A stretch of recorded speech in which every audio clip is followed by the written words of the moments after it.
السلام علیکم ورحمۃ اللہ وبرکاتہ۔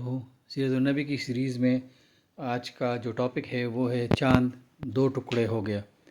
حضرت خباب رضی اللہ عنہ فرماتے ہیں کہ ایک روز میں حضور نبی کریم صلی اللہ علیہ وسلم کی خدمت میں گیا، اور یہ وہ زمانہ تھا جب ہم پر خوب ظلم کیا جاتا تھا۔ میں نے آپ صلی اللہ علیہ وآلہ وسلم سے عرض کیا، اے اللہ کے رسول، کیا آپ ہمارے لیے دعا نہیں فرماتے؟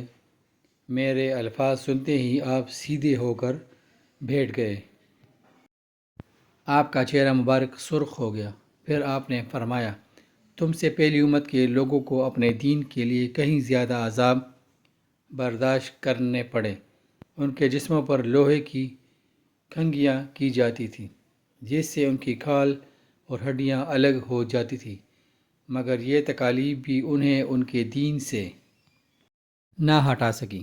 ان کے سروں پر آرے چلا چلا کر ان کے جسم دو کر دیے گئے، مگر وہ اپنا دین چھوڑنے پر تیار پھر بھی نہ ہوئے۔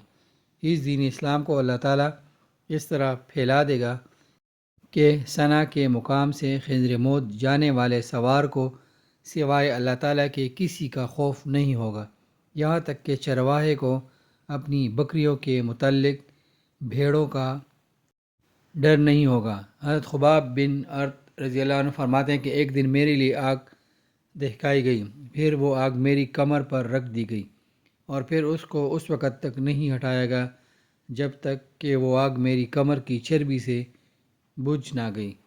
ایسے ہی لوگوں میں حضرت عمار بن یاسر رضی اللہ عنہ بھی تھے۔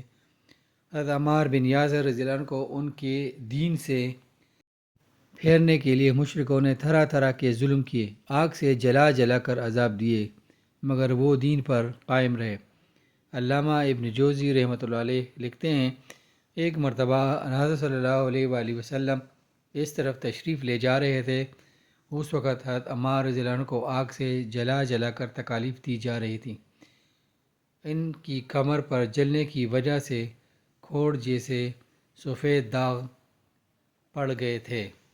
آپ حضرت صلی اللہ علیہ وسلم نے ان کے سر پر ہاتھ پھیرا اور فرمایا، اے آگ، ٹھنڈی اور سلامتی والی بن جا، جیسا کہ تو ابراہیم علیہ السلام کے لیے ہو گئی تھی۔ اس دعا کے بعد انہیں آگ کی تکلیف محسوس نہیں ہوتی تھی۔ حضرت ہانی رضی اللہ عنہ کہتی ہیں کہ حضرت عمار بن یاسر، ان کے والد یاسر، ان کے بھائی عبداللہ اور ان کی والدہ سمیہ رضی اللہ عنہا، ان سبھی کو اللہ کا نام لینے کی وجہ سے سخت عذاب دیے گئے۔ ایک روز جب انہیں تکالیف پہنچائی جا رہی تھی تو نبی کریم صلی اللہ علیہ وسلم اس طرف سے گزرے۔ آپ نے ان کی تکالیف کو دیکھ کر فرمایا، اے اللہ، آل یاسر کی مغفرت فرما۔ ان کی والدہ سمیہ رضی اللہ عنہا کو ابو جہل کے چچا حذیفہ ابن مغیرہ نے ابو جہل کے حوالے کر دیا۔ یہ اس کی باندی تھی۔ ابو جہل نے انہیں نیزہ مارا، اس سے وہ شہید ہو گئی۔ اس طرح اسلام میں انہیں سب سے پہلی شہید ہونے کا اعزاز حاصل ہوا۔ آخر انہی مظالم کی وجہ سے حضرت عمار رضی اللہ عنہ کے والد یاسر رضی اللہ عنہ بھی شہید ہو گئے۔ اپنے ان مظالم اور بدترین حرکات کے ساتھ ساتھ یہ لوگ حضور اکرم صلی اللہ علیہ وسلم سے معجزات کا مطالبہ بھی کرتے رہتے تھے۔ ایک روز ابو جہل دوسرے سرداروں کے ساتھ حضور نبی کریم صلی اللہ علیہ وآلہ وسلم کے پاس آیا اور بولا، اے محمد، اگر تم سچے ہو تو ہمیں چاند کے دو ٹکڑے کر کے دکھاؤ، وہ بھی اس طرح کہ ایک ٹکڑا ابو قبیس پہاڑ پر نظر آئے اور دوسرا قیقان پہاڑ پر نظر آئے۔ مطلب یہ تھا کہ دونوں ٹکڑے کافی فاصلے پر ہوں تاکہ اس کے دو ٹکڑے ہونے میں کوئی شک نہ رہے۔ اس روز مہینے کی 14ویں تاریخ تھی، چاند پورا تھا۔ آپ صلی اللہ علیہ وسلم نے ان کی عجیب فرمائش سن کر فرمایا، اگر میں ایسا کر دکھاؤں تو کیا تم ایمان لے آؤ گے؟ انہوں نے ایک زبان ہو کر کہا، ہاں بالکل، ہم ایمان لے آئیں گے۔ آپ صلی اللہ علیہ وسلم نے اللہ تعالیٰ سے دعا فرمائی کہ آپ کے ہاتھ سے ایسا ہو جائے۔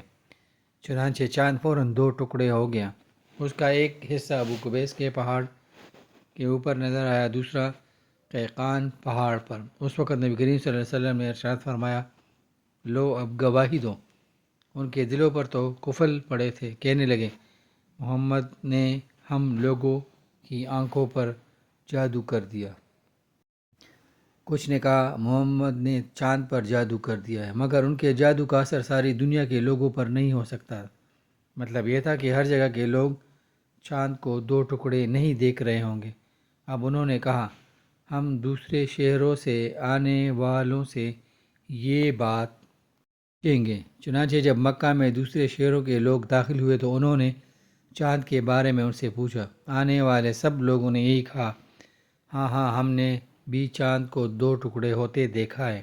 یہ سنتے ہی مشرک بول اٹھے، بس پھر تو یہ عام جادو ہے، اس کا اثر سب پر ہوا ہے۔ کچھ نے کہا یہ ایک ایسا جادو ہے جس سے جادوگر بھی متاثر ہوئے ہیں، یعنی جادوگروں کو بھی چاند دو ٹکڑے نظر آیا ہے۔ اس پر اللہ تعالیٰ نے سورہ قمر کی آیات نازل فرمائی۔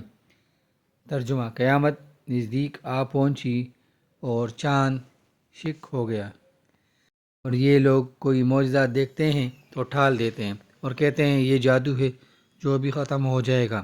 مختلف قوموں کی تاریخ سے یہ بات ثابت ہوتی ہے کہ چاند کا دو ٹکڑے ہونا صرف مکہ میں نظر نہیں آیا تھا، بلکہ دوسرے ملکوں میں بھی اس کا مشاہدہ کیا گیا تھا۔ اس طرح ایک دن مشرکین نے کہا، اگر آپ واقعی نبی ہیں تو ان پہاڑوں کو ہٹا دیجئے جن کی وجہ سے ہمارا شہر تنگ ہو رہا ہے، تاکہ ہماری آبادیاں پھیل کر بس جائیں، اور اپنے رب سے کہہ کر ایسی نہریں جاری کرا دے جیسے شام اور عراق میں ہیں، اور ہمارے باپ داداؤں کو دوبارہ زندہ کرا کے دکھائیں۔ ان دوبارہ زندہ ہونے والوں میں سے اسی بن کلاب ضرور ہو، اس لیے کہ وہ نہایت دانا اور عقل مند بزرگ تھا۔ ہم اس سے پوچھیں گے کہ آپ جو کہتے ہیں سچ ہے یا جھوٹ۔ اگر ہمارے ان بزرگوں نے آپ کی تصدیق کر دی اور آپ نے ہمارے یہ مطالبے پورے کر دی تو ہم آپ کی نبوت کا اقرار کر لیں گے اور جان لیں گے کہ آپ واقعی اللہ کی طرف سے بھیجے ہوئے ہیں۔ اللہ تعالیٰ نے آپ کو ہماری طرف رسول بنا کر بھیجا ہے، جیسا کہ آپ دعویٰ کرتے ہیں۔ ان کی یہ باتیں سن کر نبی کریم صلی اللہ علیہ وآلہ وسلم نے ارشاد فرمایا، مجھے ان باتوں کے لیے تمہاری طرف رسول بنا کر نہیں بھیجا گیا، بلکہ میں تو اس مقصد کے لیے بھیجا گیا ہوں کہ ایک اللہ کی عبادت کرو۔